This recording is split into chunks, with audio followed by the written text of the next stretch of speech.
আগামী অর্থ বছরে 2026-এর যে বাজেট পেশ হবে গোটা দেশে, সেই দিকে এখন নজর রয়েছে গোটা দেশে।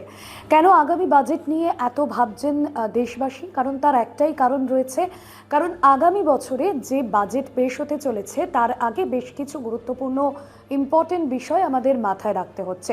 কারণ দেশের মধ্যে বেশ কিছু সরকারি ব্যাংক বন্ধ হয়ে যাচ্ছে। বলা ভালো যে দেশের মধ্যে থাকা 12টি সরকারি ব্যাংকের মধ্যে 3 থেকে 4টি ব্যাংক, যেগুলি ছোট ছোট ব্যাংক, সেগুলি মিলেমিশে যাচ্ছে বড় ব্যাংকগুলির মধ্যে।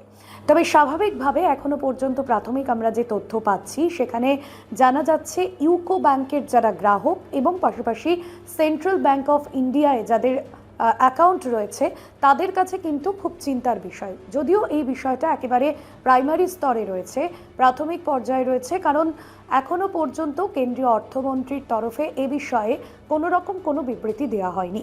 তবে কেন্দ্রীয় অর্থমন্ত্রী তিনি বলেছেন বেশ কিছু কারণে এই যে এতগুলো ব্যাংক রয়েছে সেখান থেকে ছোট ছোট যে ব্যাংকিং সেক্টরগুলো রয়েছে সেগুলো বড় ব্যাংকের সাথে মিশিয়ে দেওয়া হবে।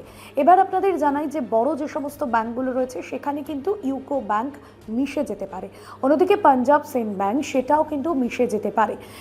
সেক্ষেত্রে দাঁড়িয়ে আপনি কিন্তু এখন থেকেই ব্যাংকের সঙ্গে যাবতীয় যোগাযোগ করুন, কারণ কেন্দ্রের এই মুহূর্তে যে ভাবনা যে বিদেশি যে বিনিয়োগ রাষ্ট্রায়ত্ত ব্যাংকগুলোকে, সেই বিনিয়োগ কিন্তু এই মুহূর্তে যেখানে 20% কাছাকাছি পাচ্ছে ব্যাংকগুলি, এবং পরবর্তীকালে সেই বিনিয়োগের পরিমাণ, অর্থাৎ এই যে ব্যাংক এক্সচেঞ্জ বা ব্যাংক বন্ধ হলে যে বিনিয়োগের পরিমাণটা হবে, অর্থাৎ বিদেশি যে বিনিয়োগ এই ব্যাংকগুলির ক্ষেত্রে সেটা 49% দাঁড়াবে গিয়ে। সেই জায়গাতে দাঁড়িয়েই কিন্তু এখন থেকেই কেন্দ্রীয় সরকার এ বিষয়ে চিন্তাভাবনা শুরু করেছে। যেমনটা আপনাদের জানাচ্ছিলাম যে কেন্দ্রের যে আর্থিক বিভাগ অর্থাৎ অর্থ বিভাগ বা অর্থমন্ত্রীর দফতর থেকে এই বিষয়ে এখনো পর্যন্ত কোনো বিবৃতি আসেনি। তবে একটা বিষয় আপনাদের জানাবো, যেটা বললাম, UCO bank, Punjab and Sindh ব্যাংকের মতো ব্যাংকগুলো বড় ব্যাংকগুলোর সাথে মিশে যেতে পারে। তার যে কারণটা রয়েছে যে সংযুক্তিকরণ হবে, কনসোলিডেশন 2.0 সংযুক্তিকরণের দ্বিতীয় দফার প্রস্তুতি কিন্তু কেন্দ্রের তরফে শুরু করে দেওয়া হয়েছে।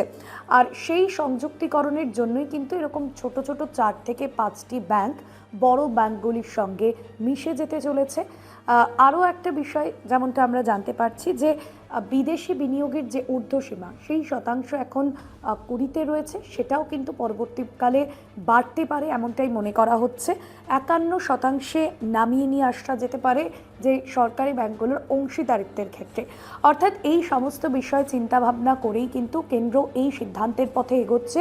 তবে প্রাথমিকভাবে যে দুটো ব্যাংকের কথা আমরা জানছি, এখনো পর্যন্ত বিস্তারিতভাবে কোন কোন ব্যাংকগুলি বড় ব্যাংকের সাথে মিশতে চলেছে সে বিষয়ে কোনো বিবৃতি দেওয়া হয়নি। ডিজিটালের এরকম অন্যান্য আরও আপডেটের জন্য দেখতে থাকুন Kolkata TV digital. Kolkata TV, রাত দিন 7 দিন।